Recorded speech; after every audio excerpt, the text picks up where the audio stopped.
I'm making some Oktoberfest beer. It's gonna be a hot day, but it's a nice cool morning. That's what we got there, man. This is before it's ground. I'll just taste a little here. A little crunchy. Also a Brooklyn Bakery donut.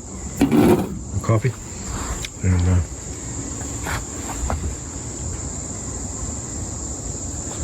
a little water for the grains there. Looks like it went out, or maybe shut it off.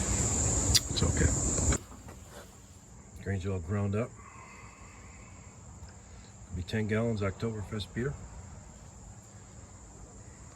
163.5. It's 163.8. Can't beat that for strike water. Right. Now, do the grains go in now? Yeah. I just gotta grab my mash paddle. Strike water. I'll check the temp now. It was a little hot. Strike water here for the grains.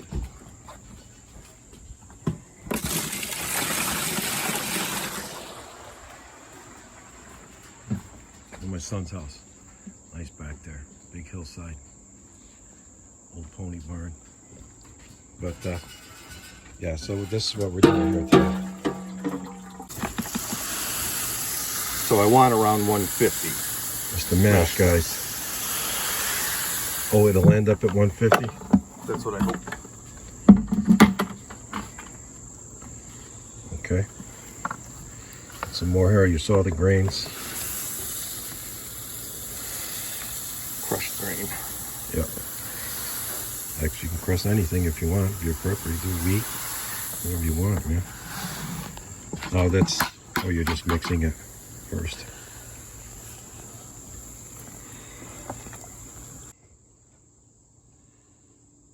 Tad hot. What is it? It's a 152. And what'd you need? 151. I would like 150. 150, 151. That's not I'm bad. still gonna. It's not bad. Stir it a little. Stir it, it'll cool it down. Yep. What the hell is that? Piece of wood or something? I don't know. Don't matter. Once we get this all extracted, the wort, we'll boil it up and be fine. Now this is an Oktoberfest beer. Is that Marzen beer the same thing? Yeah, right? Marzen Oktoberfest. Marzen Oktoberfest. Yeah. This is August. The green.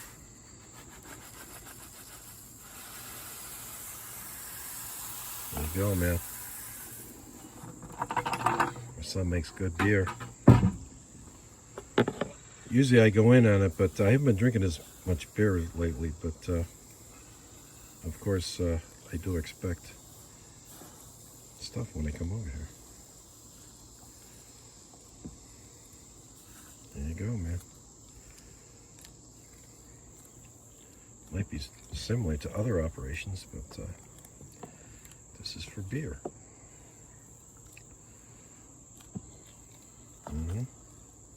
My grandfather used to make beer, stout. He used to make Irish whiskey too. But still have his crocks. There you go, man. Cool.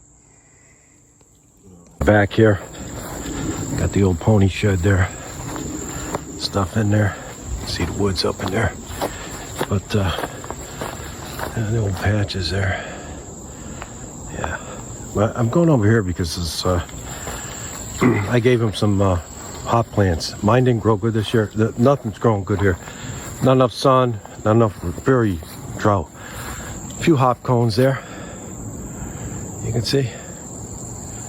Won't be using them here. Yeah. See some hops here. They spread all over the place. But it's a very poor year for hops. Yes, but anyway, this is what it looks like. So, let's see if we can hear it. Put my hand here. Let's see. And over here. No, I don't feel a crunch yet. Oh, this one's not too bad.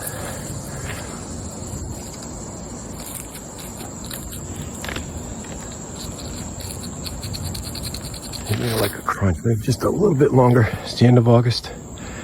But there's some nice hops there. Bunch of hops growing here.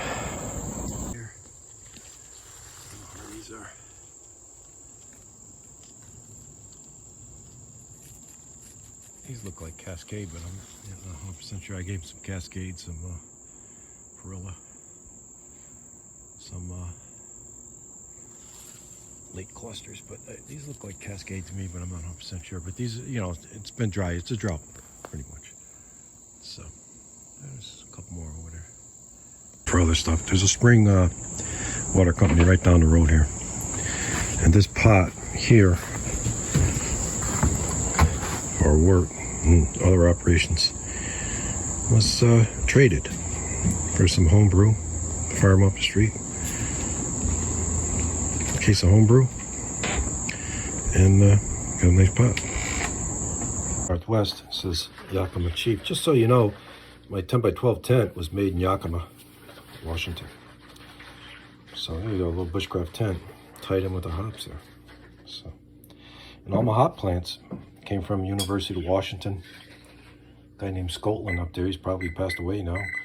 I inquired about it in Connecticut, and they referred me up there, and they sent me 4 different rootstocks, about 4 of each. University of Washington Agricultural Experimental Station up there, University of Washington. Just a little note. You're up in that area there. Very cooperative. So typically I would use Hallertau. I forgot. I'm not good at pronouncing it, but Tetteninger is another German hop that can be used as a substitute. So that's what I'm using because they didn't. So wort, or starter wort. A starter, right? It's just a simple sugar wort, and then I pitch the yeast into it. Yeah. To help it multiply before I pitch it in the big beer. Yeah. And then you got shaking it for oxygen. Use these packets here to Y yeast. Because I don't have my stir plate.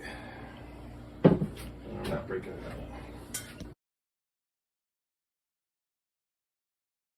Got a nice woods up in there. Yeah. Cool. But, little work shed there. Used to be a pony shed. But you got another building down there for woods. But cool. Stuff in there. We'll get back to you.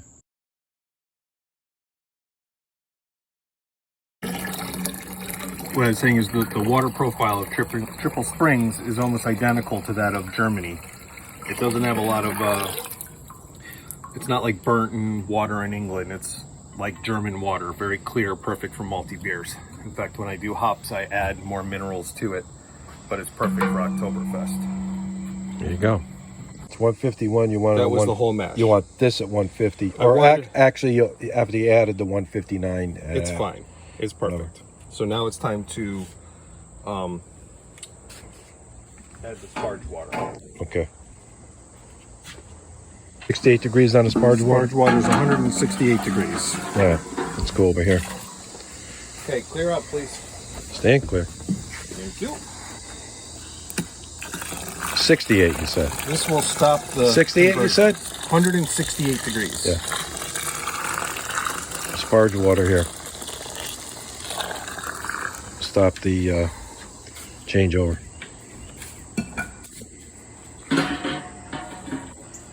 Now you mix it to get the temperature sugars uniform. Up into solution. Sugars into solution there. Right. Yeah. What do you call it? Diastatic, whatever it is there. Yeah, the hot water should have stopped the conversion. Yeah. Which is mostly done anyways for an hour later. Yeah. Then we'll drain it off, right? And then boil the wort. I use Denny Kahn's batch sparging technique to make beer. I've been doing it for at least a decade now. Yep. There you go. 10 gallons. Oktoberfest. Well, it's more than that, right? I'm gonna bore loft right now. So to start by drain and add back. Right. We got to get the grain bed to create a filter. Yeah. And at first it comes out very chunky and messy. Not very clear. Yeah. So you slow bore loft. Well, believe Borloff's when I pour it back in. Oh, when you pour it back in. Okay, we're just setting up the filtration thing here.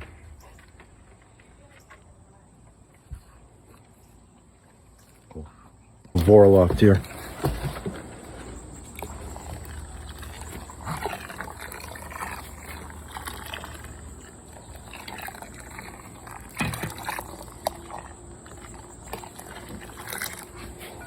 It's got it going in there now. It's a lot. So I do this 2 or 3 times. Yeah, with the gonna pitcher keep doing before it. He's just catching the stuff there 2 or 3 times.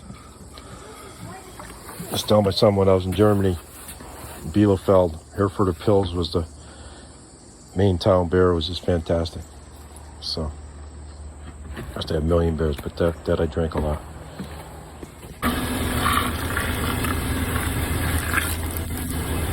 I see the difference there. We turn that down. Beautiful. Started boiling quite a bit. Got kind of high. So I'm going to get some spray bottle of water. Cut this head down. We turned the temperature. We turned it down a little bit so it doesn't boil. Almost boiled over, but we're good. The reason I'm doing a 90-minute boil is because of all the Pilsner malt. So a lot of Pilsner malt means a lot of DMS. You got to boil that off, and so you give it some more boil. So it'll be an hour and a half. Yes. Boil time. Do a 60-minute on summer On hops. ales usually, but when you're using Pilsner malt, I usually go to 90. And then you're going to do a 60-minute boil for the hops and then a 30. Yep. Then a 20-minute addition, 20-minute a little addition. bit, nothing Yeah. really, Yeah. because this is a malt forward beer. Yeah. So my son built this and also the kegerator. He built that. So call it beer bushcraft, I guess. But yeah, so it works. 60-minute boil on these hops. It's Tentenager. Got some Hallertauer. Tower. Ich vergesse die Sprache. But there you go, man. It's the 60 minutes boiling hops. Yeah, it's a recipe. But that's what we're doing, man.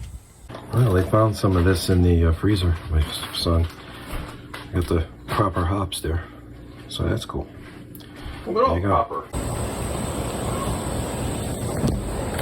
It's added at the end, like an Irish moss, concentrated. Okay.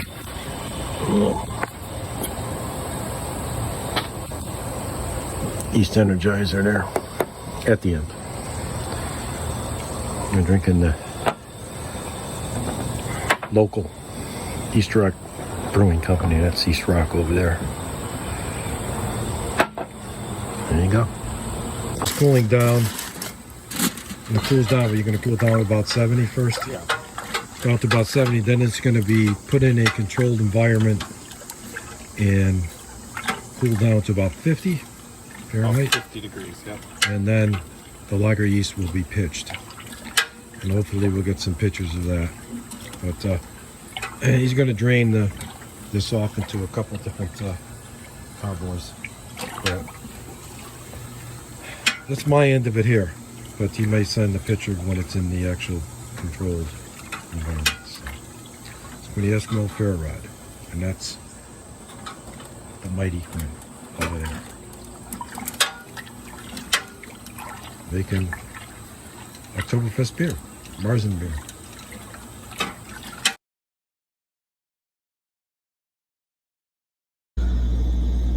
Okay, so the wort was brought down to 51 degrees, and then we pitched the yeast, aerated it by shaking, and now we let the yeast do its thing. It's in a temp controlled fridge.